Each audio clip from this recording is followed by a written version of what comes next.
The 2018 Hyundai Ioniq plug-in hybrid was fully charged, and Eco mode was selected. Pulling out onto a busy boulevard, we suppressed the urge to floor the accelerator, instead dipping maybe halfway into the pedals travel. And the engine fired up. Clearly, Hyundai's dedicated Eco Warrior doesn't behave like the Chevrolet Volt and the Toyota Prius Prime, which flaunt their capability to drive without tailpipe emissions, keeping their gasoline engines shut off as much as possible. It was an unexpected first impression. This observation underscores that plug-in hybrids aren't all built to the same formula. They're odd amalgams, products of a diet rich in California's EV credit steroids and engineered for regulatory compliance. While the Volt and the Prius Prime let you lock in electric mode for a distance that's within daily commuting range for many Americans, the Ioniq plug-in hybrid's powertrain operates more like that of Ford's Fusion Energy and C-Max Energy, the Chrysler Pacifica hybrid, and the Hyundai Sonata plug-in hybrid.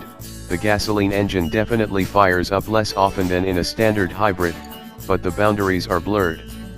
For the Ioniq, Hyundai says it depends on torque demands, load, and vehicle speed and even the rate at which you depress the accelerator.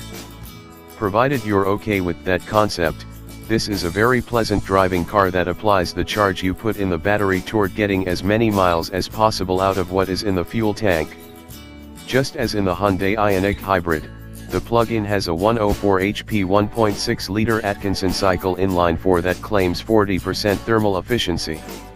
There's a lightweight, low-friction 6-speed dual-clutch automatic gearbox, with an electric motor affixed to the transmission's input and a computer-controlled clutch bringing the engine into or out of the mix. What's different is that in place of the hybrid's 1.6 kWh battery pack, the PHEV has a larger 8.9 kWh version that can be fully charged in just 2.5 hours with level 2, 240 volt, hardware, enabling what Hyundai anticipates to be 27 miles of all-electric range. Keeping a light foot on the throttle, we saw long stretches of 70 miles per hour cruising using only battery power. A 60 HP electric motor replaces the hybrid's 43 HP unit to enable that wider band of electric operation. The powertrain far outdoes most other hybrids for charm, in part because as you accelerate and the engine joins in you hear good, life-affirming zoomy sounds of revs rising and gears changing. Although there's an undercurrent of efficiency machinations happening behind the scenes, the plug-in hybrid drives like a non-hybrid car when the engine is running. It also skips the interface silliness. The gauge cluster is one of the most straightforward you'll find in a hybrid, and there are just a couple of driving mode choices.